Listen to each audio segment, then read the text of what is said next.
হিমু, হিমু আপনাকে যুক্ত করা আছে, আপনি শুরু করুন। Hello, hello, hello. জি ভাই, শোনা যাচ্ছে, বলুন বলুন, শোনা যাচ্ছে, আপনাকে বলুন। হ্যাঁ, ফারাজ ভাই, আশা করি ভালো আছেন। অ্যাকচুয়ালি আমি অনেকক্ষণ ধরে ওয়েট করছিলাম। আসিফ ভাই থাকলে আরো ভালো হতো। আমার কিছু কোয়েশ্চেন ছিল অবশ্য। মানে এই বিষয়গুলো নিয়ে আমার জানা নেই। এইজন্য আমি জানতে চাচ্ছিলাম যে আসিফ ভাই কিংবা আপনি এগুলো কোয়েশ্চেন মানে অ্যান্সার দিতে পারেন যদি আপনি চান। আমি কি কোয়েশ্চেনগুলো করব? শিওর। Okay, thank you.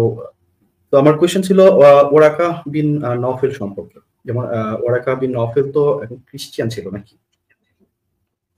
জি জি জি। ওকে।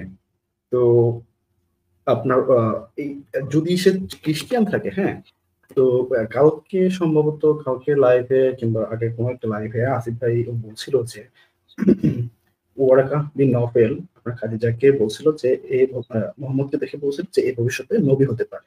হ্যাঁ, তো খ্রিস্টানিজমের মধ্যে কি এরকমই আছে যে মানে সে এটা কেন বললো? হ্যাঁ, মানে কি দেখে তার মনে হয়েছিল যে মোহাম্মদ নবী হতে পারে ফিউচারে?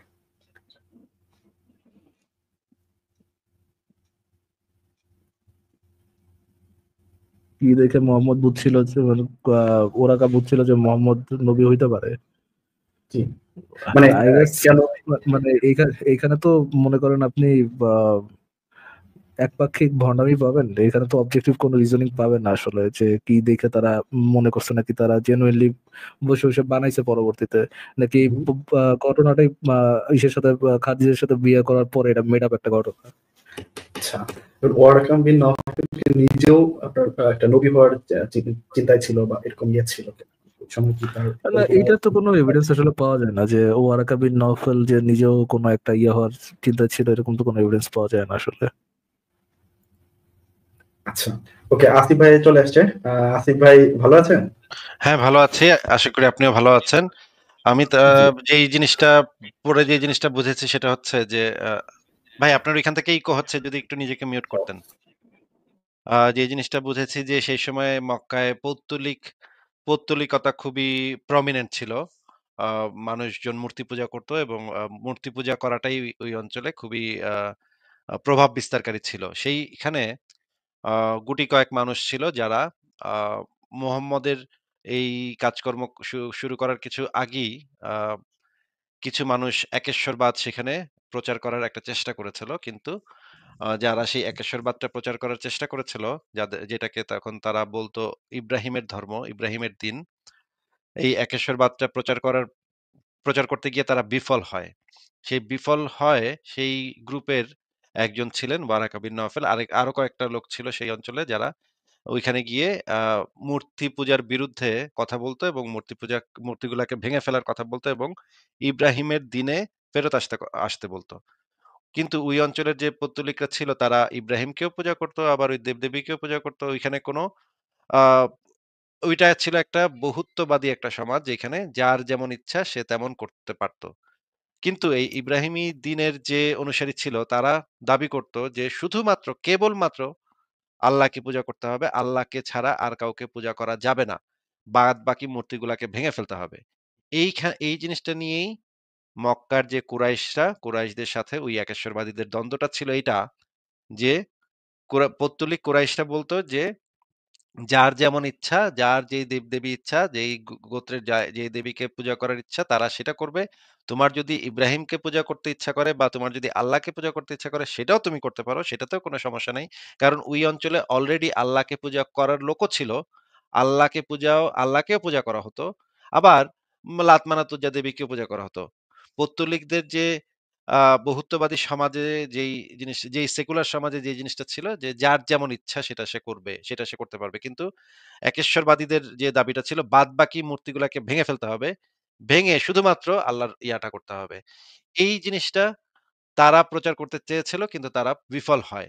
বিফল হওয়ার পরে পরবর্তীতে যখন তখন তারা একজন আসলে ত্রাণকর্তার এমন একজন নেতা, এমন একজন মানে ইসের অপেক্ষা করতেছিল। তারা ভাবতেছিল যে তাহলে নিশ্চয়ই তারাও বিশ্বাসী ছিল। তারাও মানে একেশ্বরবাদী বলতে খ্রিস্টান, ওয়ারাকা বিন নওফেল খ্রিস্টান ছিল।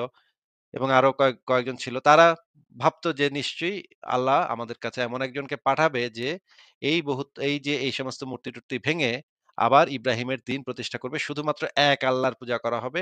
এই রকমের একটা ত্রাণকর্তার অপেক্ষায় তারা ছিল এবং তারা বিভিন্ন জায়গায় ওই অঞ্চলে প্রচুর পরিমাণে নবী এই জায়গায় সেই জায়গায় অমুক-তমুকে নিজেকে নবী বলে দাবি করতেও ছিল। তারা নিজেদেরকে নবী দাবি করত। কিন্তু কয়েকদিন পরে তারা হয়তো যুদ্ধ-টুদ্ধ করে মরে-টরে যাইত।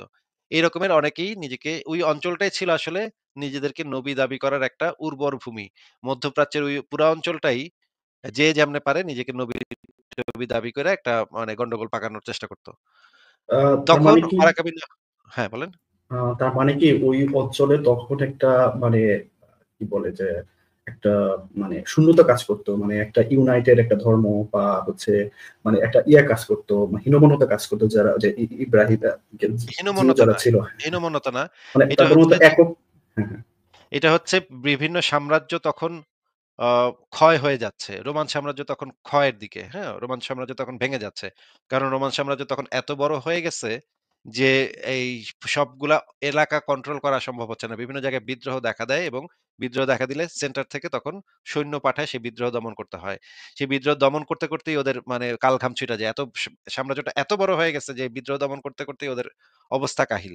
এখন এই সাম্রাজ্যটা যখন মানে ক্ষয় হয়ে যাচ্ছে, ক্ষয়ে যাচ্ছে, তখন পৃথিবীর প্রত্যেকটা সাম্রাজ্যের ইতিহাসে আপনি দেখবেন যে একটা সাম্রাজ্য যখন পিকে চলে যায়, পিকে যাওয়ার পরে তাদের ভাঙন শুরু হয় এবং তারা আস্তে, আস্তে ডেস্ট্রয় হওয়া শুরু করে।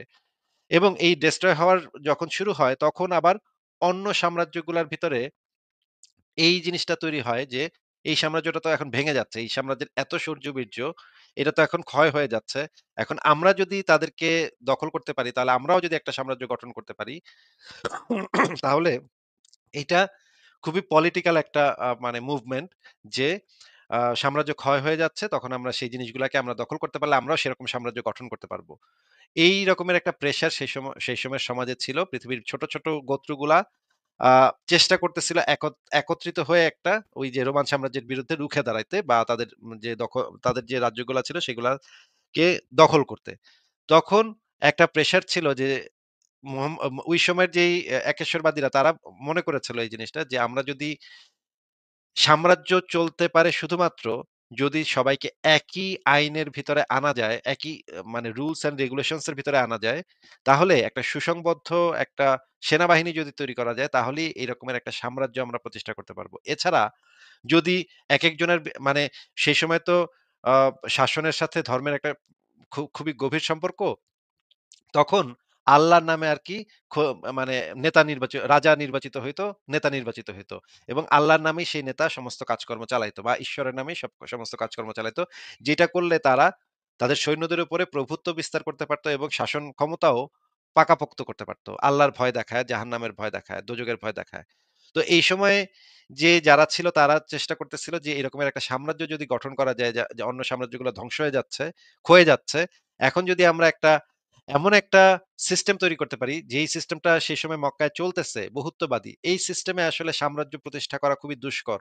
কারণ একেক দেবদেবী একেক লোক একেক দেবদেবীর পূজা করে। এদেরকে একই কাতারে নিয়ে আসা এবং অন্য দেবদেবীগুলাকে নষ্ট করে দেয়া এটা আসলে দুষ্কর ব্যাপার। এখন দরকার হচ্ছে এমন একটা সিস্টেম যেখানে সবাই সেন্টার থেকে একই হুকুম পালন করবে, একইভাবে লেফট রাইট করবে। ইসলাম হচ্ছে খুবই একটা আমি সবসময় বলছি যে এটা হচ্ছে একটা মিলিটারি টাইপের ধর্ম। এটা হচ্ছে একটা মিলিটারি, এটা আসলে কোন ধর্ম না। এটা একটা মিলিটারি বেস, একটা সেনাবাহিনী, যে সেনাবাহিনীটা দখল করতে চায় এবং সাম্রাজ্য প্রতিষ্ঠা করতে চায়। আপনি দেখবেন ইসলামের ভিতরে এই যে মিলিটারি যে টেনডেন্সি এটা একদম খুবই প্রকট। দেখবেন যে কেউ যদি এই যে যেমন ধরেন কেউ যদি ধর্ম ত্যাগ করে তাহলে তাকে মেরে ফেলতে হবে। এটা শুধুমাত্র পৃথিবীর মাফিয়া দলগুলা এবং গোয়েন্দা বাহিনী এই কাজগুলা করে। আপনি এখনো দেখবেন যে সেনাবাহিনীর গোপন তথ্য নিয়ে গেছে। এই অভিযোগে সেনাবাহিনী থেকে যদি কেউ বের হয়ে যায় তাহলে তাকে মেরে ফেলা হয়। এই যে জি ভাইয়া। হ্যাঁ, এই যে আমি একটু পুরা যে মোহাম্মদ হিজাব নামে যে আপনার একটা ইসলামিক যে আছে, আপনার হচ্ছে অ্যাপোলজিস্ট দায়ী নাকি ইউকে। তো উনিও এটা বলছে, একটা শর্টে দেখলাম যে এটা একটা মিলিটারি ধর্ম, যে মুসলিম ইসলাম ইজ মিলিটারি ধর্ম, মানে সে স্বীকার করছে, সে বলছে আর কি, এরকম একটা শর্ট দেখলাম আর কি। আচ্ছা, সেটা এখানে সেটাই। তো এই সময়ে ওয়ারাকা বিন নওফেলের কাছে যখন মোহাম্মদ আসছে তখন নিশ্চয়ই অনেকেই নবী ছিল। তখন তো সে তাকে আ সেই কথাটা যে সে খুবই সিরিয়াসলিও বলছিল সেরকমও না। কারণ সে যদি সত্যিই মনে করত যে মোহাম্মদ নবী তাহলে সে সাথে, সাথে মুহাম্মদের ধর্মটা গ্রহণ করতো, কিন্তু শেষ মুহূর্ত পর্যন্ত সে মুহাম্মদের ধর্মটা গ্রহণ করছে এরকম কোনো প্রমাণ নাই। তার জি মানে আসিফ সে ভাই, খুব যে সিরিয়াসলি কথাটা বলছিল তাও না। সে বলছিল আসিফ ভাই, সে হয়তো এরকম ঘটনা ঘটে অনেক সময়। যেমন ধরেন আমাদের এক এলাকার আত্মীয় রাতের বেলা কি যেন ভূত-টুত দেখছে, হ্যাঁ? ভূত-টুত দেখার পরে আমরা একজন পীর সাহেবের কাছে নিয়ে গেছি। পীর সাহেব তাকে বলে দিছে, "আরে না, এটা ভালো জিন তোমারে দেখছে।" ওই ব্যক্তিটা যেন পাগল না হয়ে যায়, ওই ব্যক্তিটা নিজেকে যেন পাগল বলে মনে না করে, সেই কারণে অনেক সময় সান্ত্বনা দিয়ে অনেক সময় আমাদের যে গুরুজনেরা আছে, গুরুজনেরা অনেক সময় এইভাবে এই ধরনের একটা কথা বলে, "আরে না, না, তোমার সাথে কিছুই হয় না। এটা কিছু না, এটা ভালো। তোমারে আল্লাহ তোমারে ভালোবাসে। এটা আল্লাহ তোমারে খুশি হয়ে এটা করছে। এটা তুমি মানে এমন কিছু মনে করো না যে তোমার খুব জিনে-টিনে ধরছে বা ভূতে ধরছে, এরকম মনে করো না।"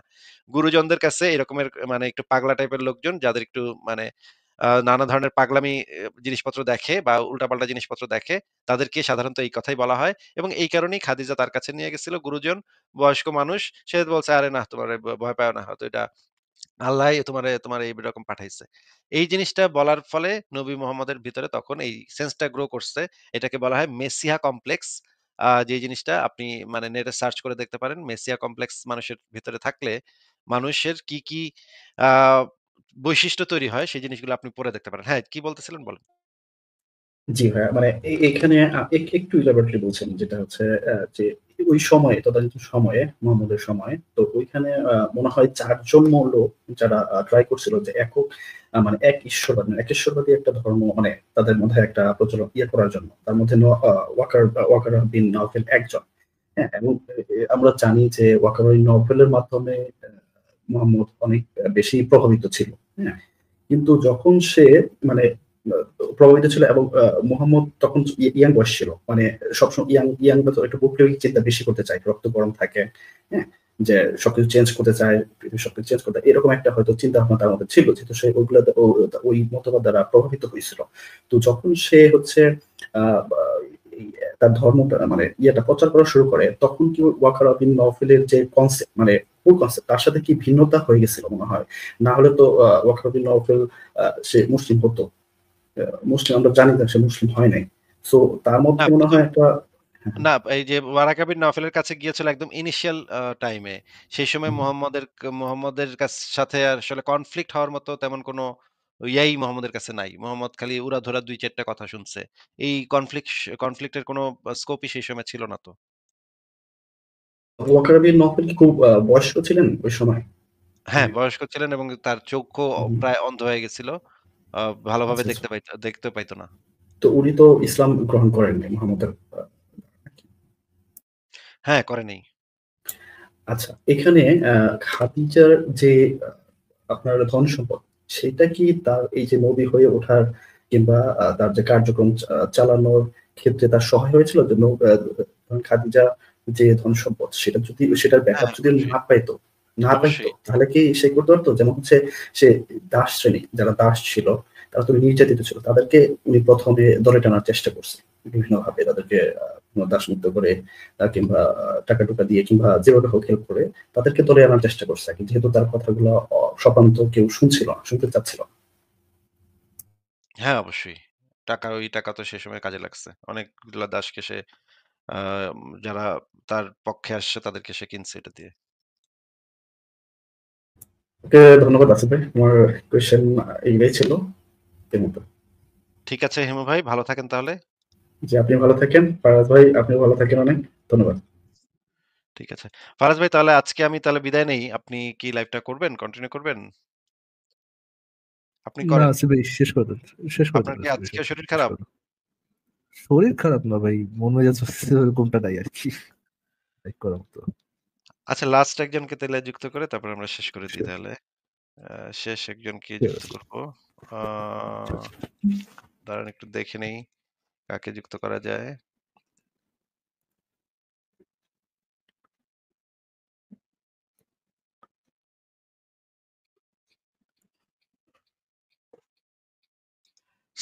সাবির আপনাকে যুক্ত করা হয়েছে, বলেন আপনি।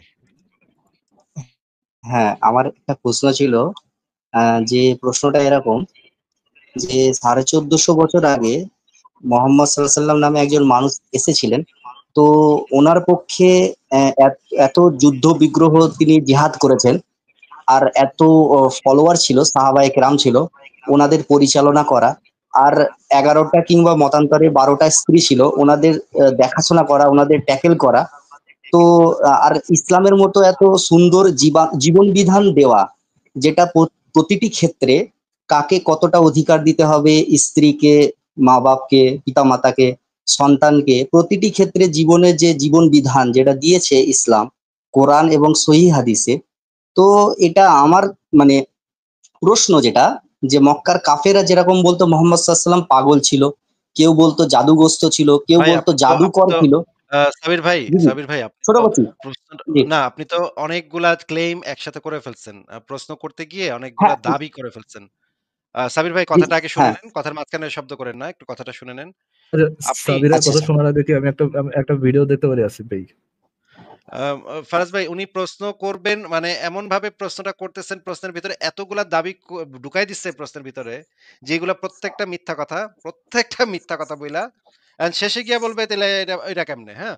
তো তখন প্রশ্নটা না হয়ে যাবে সাবির ভাই ১ সেকেন্ড, ১ সেকেন্ড একটু কথাটা শুনে নেন। কথার মাঝখানে শব্দ করেন না। মনে করেন আমি আপনাকে প্রশ্ন করতেছি একটা, হ্যাঁ? সাবির ভাই আপনি যে গতকাল রাত্রে চুরি করতে গিয়ে ধরা খাইলেন, ধরা খাওয়ার পরে যখন মানে পুলিশ আপনার গালে যখন থাবা করে ২ টা থাপ্পড় দিল, থাপ্পড় খাওয়ার পরে যখন আপনি কাঁদতে, কাঁদতে হাঁটতেছিলেন তখন কয়েকটা পথচারী এসে আপনারে ন্যাংটা করে দিল। ন্যাংটা করে দিয়ে আপনার পেছন দিয়ে গণকেলানি। একটা হ্যাঁ, গণকেলানি দিয়ে ন্যাংটা করে গণকেলানি দিয়ে আপনার পাছা দিয়ে একটা বাঁশ ঢুকায় খাড়া করে কিছুক্ষণ রাখার পরে যখন আপনি বাসায় গেলেন তখন বাসায় গিয়ে আপনি কি দিয়ে ভাত খাইছিলেন ভাই? ফারাজ ভাই দেখেন আমি কিন্তু অনেকগুলা দাবি করছি। দাবি করে শেষে গিয়ে প্রশ্ন করছি যে আপনি কি দিয়ে ভাত খাইছিলেন? এখন আপনার আমি যখন এই ধরনের একটা কথা মানে প্রশ্নটা এত লম্বা কইরা যখন এতগুলা দাবি ঢুকাই দিব এটার ভিতরে একটা করে দাবি ঢুকাই দিব, তখন যাকে প্রশ্নটা করা হইছে সে কি উত্তর দিবে?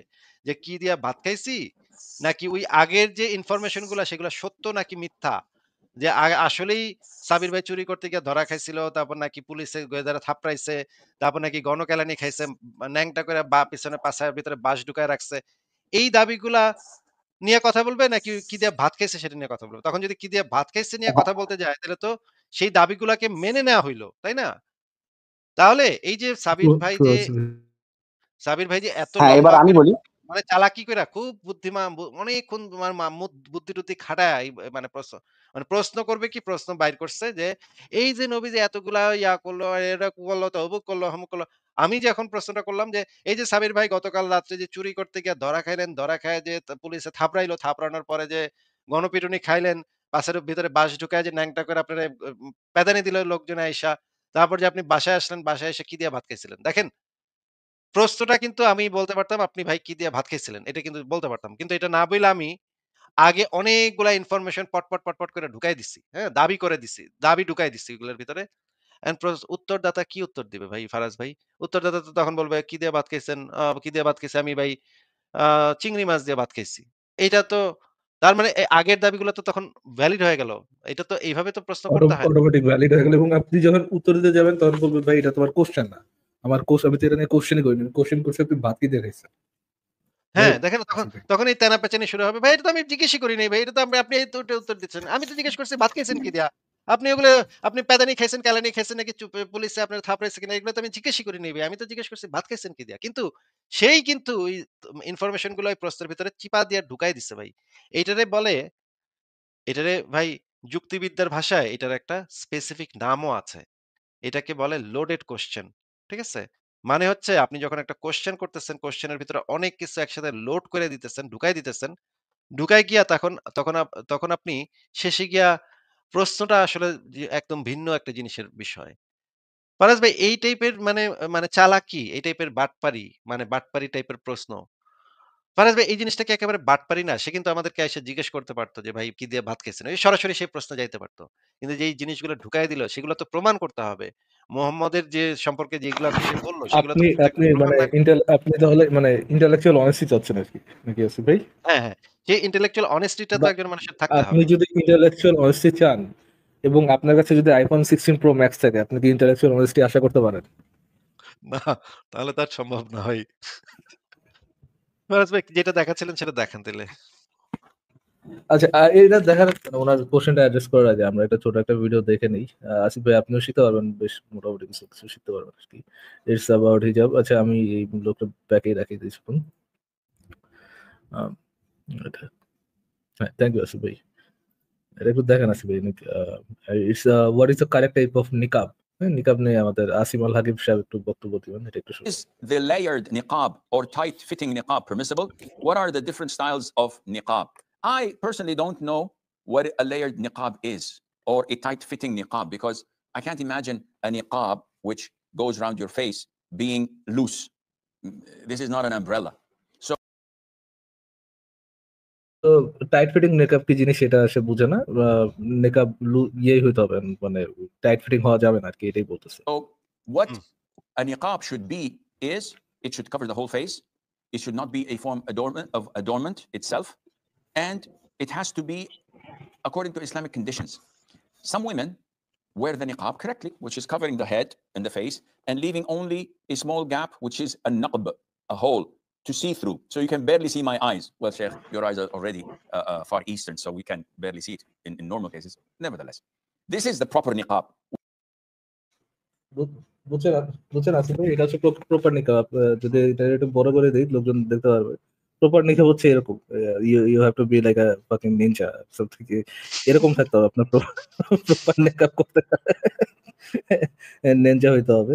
দেখি পরবর্তীতে কি বলে আসবে একটু দেখেন। এটা আবার কপিরাইটের বিষয় আছে। Where you can't see the eyes, you can't see, but the woman can see her way clearly. Nowadays, we have variations of niqab. We have a niqab where women show their eyebrows and their top of their cheeks. And this beautifies even a goat. ভাই কি দেখলে গোটকেও সুন্দর লাগে আসিফ ভাই? আর যদি আইব্রাও আর চিক দেখা যায় তাহলে একটা ছাগলেরও সুন্দর লাগে। আচ্ছা দেখি সে কি বলে। ছাগলের If you উপর put this চড়ে type of বসে niqab নাকি? on the face of a goat and the goat has beautiful eyes, it would আচ্ছা up দেখি। on the face even a goat. If you put this type of niqab on the face of a goat and the goat has beautiful eyes, it would seduce so many sickos and psychos. I know, we know Asif ভাই, আমরা কি জানি সেই সাইকোস কারা? চিন্তা করেন আসিফ ভাই, আইব্রাউস and chicks দেখা, আইব্রাউস এন্ড চিক্স দেখা, ছাগলের আইব্রাউস আর চিক্স দেখা বলে লোকজন এক্সাইটেড হয়ে যায়। উফ, চিন্তা চিন্তা করেন ভাই রে আসিফ ভাই। ভাই, ইস, কি বলবো ভাই? এই যে সুন্দর বিধানটা আমাদের দিলেন নবী মোহাম্মদ দিয়ে গেলেন, পুরো জীবন বিধান, ছাগলকেও কিভাবে সেভ করতে হবে, এই যে সুন্দর বিধানটা দিয়ে গেলেন নবীজি, কিভাবে পারলেন আসিফ ভাই? নবীজির কাছে তো আইফোন 16 প্রো ম্যাক্সও ছিল না, কিভাবে পারলেন তিনি ভাই? আহ, ভাই এই ভিডিওটা আমি ইয়া দিয়ে দিব না, এসে এডিট করে একটু ঢুকায় রাখবো না, এটা হ্যাঁ ভাই, আমি এপিক লিঙ্ক ভিডিও। লিঙ্ক দিয়ে দিব আপনারা। চিন্তা করেন কোন লেভেলের কবি সেইগুলো ভাই, ছাগল দিয়ে বলে এক্সাইটেড হয়ে যায়। কি ভাই এগুলা কোন জায়গাতে আসে রে? আচ্ছা তাহলে ভাই মুমিন ভাইটাকে যুক্ত করি নাকি আসিফ ভাই? হ্যাঁ, মুমিন ভাইটাকে যুক্ত করি। কিন্তু আজকে তো এত সময়ও নাই। আমি তো একদম শেষ সময়। ঠিক আছে, তারপরে উনার সাথে কথা বলি। সাবির সাহেব, আপনাকে যেটা আমরা বলতে চাই যে আপনি আপনার মানে প্রশ্নের ভিতরে অনেকগুলো দাবি করেছেন। দাবিগুলোর ভিতরে একটা দাবি, অনেকগুলা দাবি ছিল। একটা দাবি মনে করেন ইসলাম নারীদেরকে অনেক অধিকার দিয়েছে। এটা তো দাবির ভিতরে একটা ছিল নাকি ভাই? সাবির ভাই বলেন, কথা বলেন। ও সাবির ভাই কথা বলেন। হ্যালো। হ্যাঁ, সাবির ভাই আপনাকে একটা প্রশ্ন করেছি। হ্যাঁ, তো আমি যে বললাম যে মোহাম্মদ সাল্লাল্লাহু অনেকগুলো যুদ্ধ করেছিলেন, তারপরে না, না, অনেকগুলা অনেকগুলো আপনাকে স্ত্রী ছিল, আপনাকে কি জিজ্ঞেস তো করেছি? এগুলো কি কি জিজ্ঞেস দাবিগুলো করেছি? সঠিক না? কি জিজ্ঞেস এগুলো কি করেছি দাবিগুলো আপনাকে? সঠিক না? আমি কি কি জিজ্ঞেস বলেছি করেছি প্রথমে? আপনাকে? প্রথমে কি দিয়ে শুরু দাবিগুলা করেছি?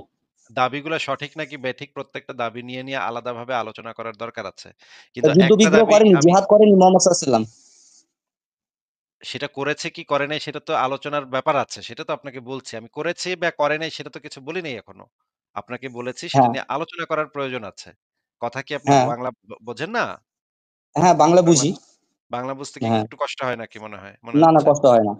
তো আমি তা তো এগুলো কি বিষয়টি আপনি জানেন না মোহাম্মদ সাল্লাল্লাহু আলাইহি ওয়াসাল্লাম যুদ্ধ করেছে, জানি তারপরে কি জানি না, জানি কি 11টা বা জানি না, 12টা স্ত্রী ছিল, সেটা তো এগুলো কি জানেন না? সে তো কি এই জানি কি দাবিগুলো কি জানি না, মিথ্যা কি করে হয়? আমি তো সত্য সেই কথাই বলেছি। সেগুলো সত্য নাকি মিথ্যা সেটা তো আলোচনা করার সময় বোঝা যাবে। কিন্তু একটা দাবি ছিল এরকম যে ইসলাম নারীদেরকে অনেক অধিকার দিয়েছে। এরকমের একটা দাবি তো ছিল, তাই না? হ্যাঁ, ইসলাম হ্যাঁ সব নারীদের অধিকার দিয়েছে, পিতামাতার অধিকার দিয়েছে, সন্তানের আচ্ছা, অধিকার দিয়েছে, এতগুলো একসাথে বললে দাসীদের অধিকার একসা দিয়েছে, সব অধিকার এতগুলা দিয়েছে। এতগুলো জি, একসাথে জি। বললে তো আমরা মানে একটা, একটা করে করতে হবে। আচ্ছা, দাসীদেরকে কি অধিকার দিয়েছে ইসলাম সেটা যদি একটু আমাদেরকে বলতেন। হ্যাঁ, দাস-দাসীদের অধিকার বলতে আপনি একটা হাদিস আছে। সেই হাদিসে মোহাম্মদ সাল্লাল্লাহু আলাইহি ওয়াসাল্লাম বলছে, আমি পড়ে শোনাচ্ছি। আচ্ছা, আগে একটু বলেন দাসী কাকে বলে সেই জিনিসটা একটু বলেন। দাসী হচ্ছে যুদ্ধ যুদ্ধবন্দির মাধ্যমে প্রাপ্ত যে মহিলা বা উম, বা শিশু বা যেগুলো পুরুষ যেগুলো পাওয়া যায় যুদ্ধের মাধ্যমে, যে যুদ্ধবন্দী, সেগুলোই হচ্ছে দাস-দাসী। মানে সেটা তো দাসের সংজ্ঞা হলো না। দাসের সংজ্ঞা দাস-দাসীর সংজ্ঞাটা হচ্ছে এরকম যে তাদের নিজস্ব কোনো স্বাধীনতা নাই। তারা হচ্ছে পরাধীন। তাদের নিজস্ব স্বাধীনতা, তাদের যে একটা প্রত্যেক মানুষের যে মৌলিক অধিকারটা থাকে স্বাধীনতা, সেই স্বাধীনতাটা তাদের নাই।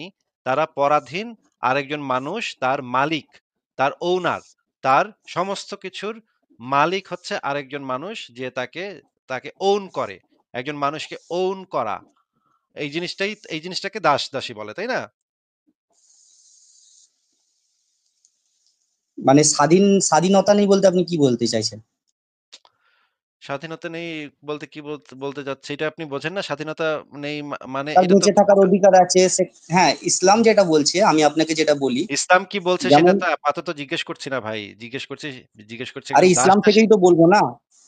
দাস-দাসীর সাধারণ সংজ্ঞাটা জিজ্ঞেস করেছি। দাস-দাসীর সাধারণ সংজ্ঞাটা কি? ইসলাম কি তা আমি তো বলছে সেটা বললাম আমরা যুদ্ধবন্দির পরে মাধ্যমে আসবো। প্রাপ্ত যে মানুষ আচ্ছা, তাকেই বলা হয় দাস। কিসের মাধ্যমে সেটা তো এইখানে সংজ্ঞার ভিতরে প্রয়োজন নাই। স কিসের মাধ্যমে সে দাস হয়েছে সেটা তো সংজ্ঞার ভিতরে অপ্রয়োজনীয়। সংজ্ঞাটা ইসলাম হচ্ছে যে দাস ব্যবস্থা দিয়েছে সেটা অন্যরকম। ভাই অন্যরকম। আপনাকে যখন জিজ্ঞেস করব মানুষের সংজ্ঞা দেন, মানুষের সংজ্ঞাতে আপনি যদি বলেন যে আ আ আদম হাওয়া থেকে যারা আসছে, তা আদম হাওয়ার পরে যেই নবীদের মাধ্যমে যারা হয়েছে, এই জিনিসগুলা তো মানুষের সংজ্ঞার ভিতরে প্রয়োজন না। প্রয়োজনটা হচ্ছে মানুষের সংজ্ঞা। দাস-দাসীর সংজ্ঞা আপনাকে জিজ্ঞেস করেছি। দাস-দাসী কিভাবে হয়? সেটা যখন আপনাকে জিজ্ঞেস করব তখন আপনি বলবেন যে যুদ্ধবন্দির মাধ্যমে দাস-দাসী হয়। সেটা আরেকটা প্রশ্ন। আপাতত জিজ্ঞেস করেছি দাস-দাসীর সংজ্ঞাটা কি? দাস-দাসী, দাসত্ব।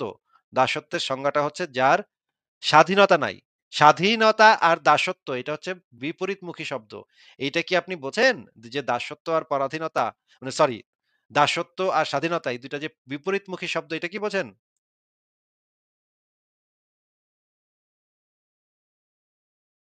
সাবির আপনি কি এইটা দাসী অন্তত বলতে বুঝেন? এটা প্রাচীন যুগে।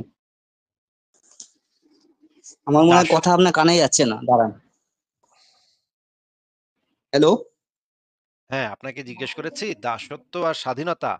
মানে মনে করেন একজন দাসকে মুক্ত করে দিল। তাইলে এই দাসটা আরে কি হইল বলেন তো? একজন হ্যাঁ, লোক মনে করেন একজন আরে দাসকে আমি মুক্ত করে দিল। ওটাই তো বলছি, দাসের ডেফিনেশন প্রাচীন যুগে, প্রাচীনকালে দাসের যে ডেফিনেশন ছিল, সেই ডেফিনেশনটা ইসলামে নেই। সেটা তো বুঝতে হবে সেটা আপনাকে। সেটা আপনি ইসলামে যে কি আছে সেটা আমরা ডেফিনেশনটা, পরে আরে ইসলামে দাস কি আছে মানে সেটা সেটা আমরা তো পরে আমি বলবো না, পুরো একদম পরাধীন হয়ে যাওয়া ওইটাকে। ধর ধর মানে ফারাজ ভাই এর সাথে কথা বলা মনে হয় না যাবে। শেষ না সময় আমি ফারাক ভাই জিজ্ঞেস না, করব। মানে উল্টো পাল্টা বললে তো ধরো হবে না, গাঁজাখুরি। ধরো ধরো ধরো ছাগল কোথাকার মানে এর সাথে কথা বলবো কেমনে? আমি জিজ্ঞেস করতেছি দাসত্বের সংজ্ঞাটা কি? সে বারবার বলতেছে কিন্তু ইসলামে। দাদা আপনাকে তো আগে বুঝতে হবে যে এই সম্পর্কে ইসলাম কি বলছে। ইসলাম যদি কি বলেছে এটা যদি আপনি বুঝতে না পারেন দাদা, তাহলে তো কনভারসেশন তো সামনে আগাবে না দাদা। কিভাবে বলবো দাদা, আপনারা বুঝতে কেন পারছেন না দাদা? কি ভাই মানে কই থেকে আসে এগুলা করতে? মানে এটা ওয়েস্ট বেঙ্গল থেকে আসছে না? এটা ওয়েস্ট বেঙ্গলের সুনাহাগা। What happen to Calcutta? Asif ভাই, কলিকাতায় হলোটা কি? কলিকাতা থেকে কত ইন্টেলেকচুয়াল লোকজন বাইরেতে ছিল, এখন কি ভাই এগুলো কি শোনা যাবে যাচ্ছে কলিকাতা থেকে? আহ, মানে জিজ্ঞেস করলাম যে দাসত্ব মানে তো স্বাধীন না আসে, তাই না? এটাও সে কিন্তু মানে ভাই তার তো বেঁচে থাকার অধিকার oh my আছে ভাই, God, তখন আপনি কিভাবে বলছেন যে সে স্বাধীন না? স্বাধীন তো ভাই, তো সে বেঁচে তো থাকতে পারছে ভাই। ওহ! এদের নিয়ে কি করব ভাই? এরে কি রে ভাই? ওহ! কিভাবে আমি সম্ভব? কলিকাতা থেকে বলছি ভাই, আমার কথার জবাব দিতে না পারলে ভাই ফারাজ ভাই করে তো হবে না ভাই, পানিয়ে যাবেন না ভাই প্লিজ। ওহ! মারাজ ভাই আর না, আজকে আর না। আজকে শেষ করে দিই। টাইমও হয়ে গেছে। ঠিক আছে আসিফ, থ্যাংক ইউ ভাইয়া। আর আহ, শামীম ভাইয়া সরি আজকে কথা বলা যাচ্ছে না, আগামীকালকে আবার যুক্ত হন কষ্ট করে। থ্যাংক ইউ যুক্ত থাকার জন্য, এন্ড আরো অনেকেই আছেন, তা আপনাদের কাউকে যুক্ত করা যাচ্ছে না আজকে। থ্যাংক ইউ, ভালো থাকবেন তাহলে, আজকে লাইভটা এখানে শেষ করে দিচ্ছি। আসিফ ভাই থ্যাংক ইউ যুক্ত করার জন্য, টেক কেয়ার। গুড নাইট সবাইকে। ভালো থাকবেন। আজকের মতো এখানেই শেষ। আবার পরের লাইভে দেখা হবে।